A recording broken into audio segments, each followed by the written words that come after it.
Welcome back, Nick Lenz's Comic Corner, Classic/Non-Classic. This is episode number 380, 358, and 200, and Doubleshot 258. Okay, first up, basically it's volumes 2 and 3 of all No Different Avengers. First up, it's volume 2, Family Business, containing issues 7 through 12 and material from Free Comic Day Special. Free Comic Day 2016 Civil War 2.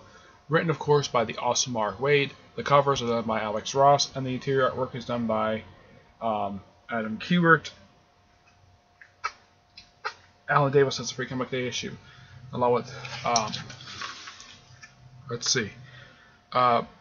Kubert just does issue 7 through 8.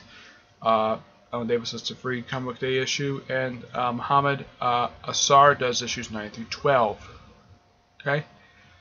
First up, it's a two-parter dealing with the crossover standoff, where the Avengers are simply drawn into it, and they are fighting the Unity Squad, and of course they get brainwashed. They get memories reset for Pleasant Hill, though of course they get out of it pretty much right away, and that's really much it. The Free Comic Day is just an introduction to the new Wasp, Nydia Pym, the daughter of Hank Pym, and Maria Pym, Hank Pym's first wife. Yes, explained in issue 9. Now, I thought the issue 9 was the first appearance. This Free Comic Day Special was, in fact, the very first appearance. This is her right here. This is the new Wasp. Currently, she's got her own spin-off book, and I'll talk about the issue in the next trade of what is considered to be the backdoor pilot to her series. And simply put, basically, Vision is still dealing with, for issue 7 through 9, 7 and 9, he's still dealing with stuff from the first arc, dealing with the whole thing with Kang manipulating, corrupting him. That's still kind of a background element there. And it's nice to get a chance to introduction to Nydia, and of course, she meeting Janet, and she's like, hey, so you're Nydia, come on, let's have fun. Yeah, so apparently she gets along really well with her stepmother. Yep, gotta praise Mark Waid for doing that. I would have thought she resented the fact that Hank never told her that he had a daughter.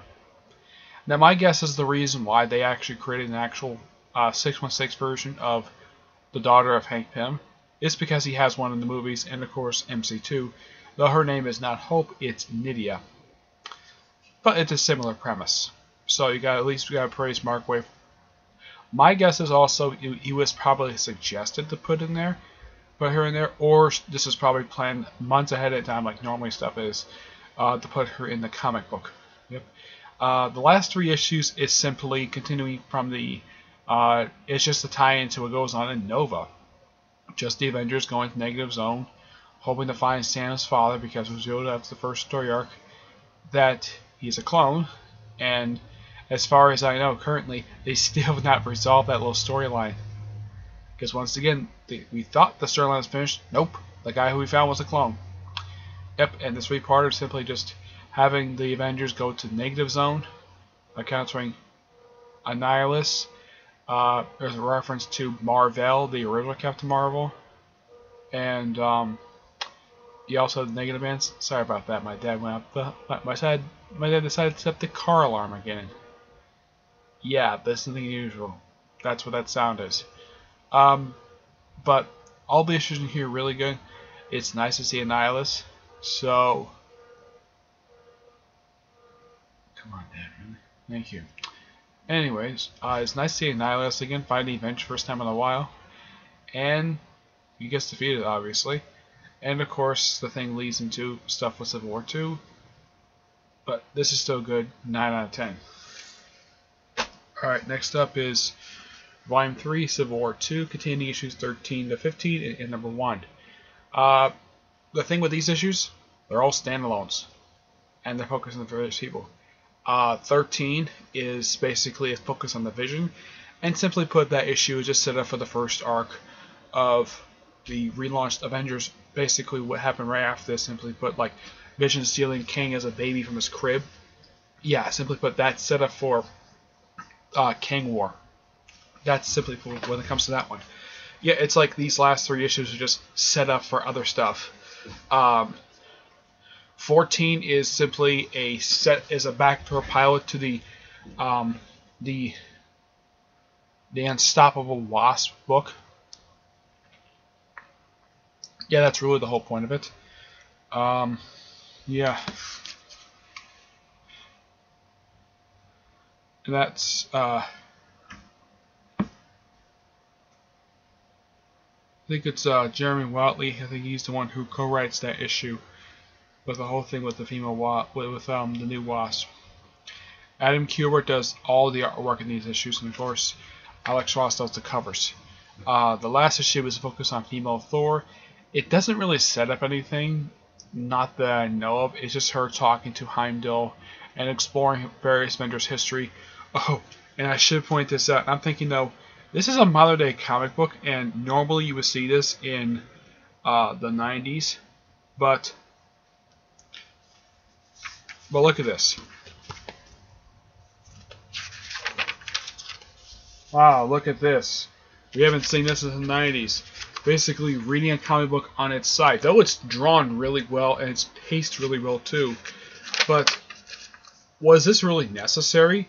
Couldn't this be done like this? I guess they decided to simply spread it out, but it's a very weird concept to see nowadays. Now, in the 90s, this was very normal, but seeing this in when this issue came out, this was 2016. Yeah, 2016. This is very unusual. That's simply put. But, yeah. And, of course, the annual is simply Miss Marvel reading fanfiction. Various different ones, like her meeting Squirrel Girl. There's one really weird one set up by someone who turns to be Miles. Basically about somehow she's caught in a love triangle where it's fanfiction where Miles and Sam have both basically want her, even though they're actually just close friends.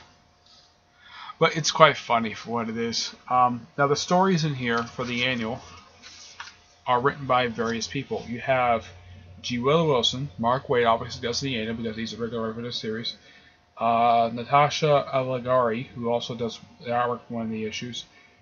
Zach Gorman, Faith Eric Hicks, and Scott Kudas.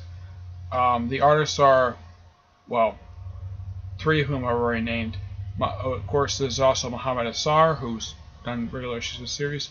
Jeb Zardesky, who's also a writer. He's also the colorist. And Jay Fogest, I think that's how you pronounce the person's name. I don't know, but yeah, I don't think any of the issues are bad, especially the annual. Now, I heard one person thought the annual sucked. I didn't think so. I thought it was just something that's just pure fun. For basically writers, it's an annual. I mean, you haven't seen an annual like this in years where it's an annual focused on multiple stories. When was the last time you saw an annual like that? Because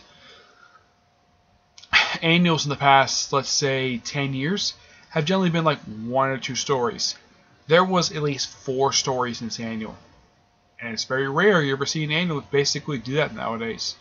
Or an annual, simply put, is just there just to expand a storyline. The annual itself is somewhat unnecessary, but it's a nice thing to read, even though originally when it came out was $5, like normally how annuals do.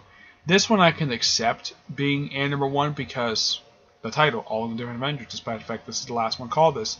Because right after this storyline, right after these 3 issues came out, the book was relaunched number 1 and simply called simply Avengers, with Mark Waid as still the writer of the book. But Adam Kubert is no longer the interior artist. Alex Ross is still the cover artist for this book, but the interior artwork is done by the guy who did the Weird World book, the recent ongoing series, not the one Doug Moore did back in the 70s. That's the creative team of the book now.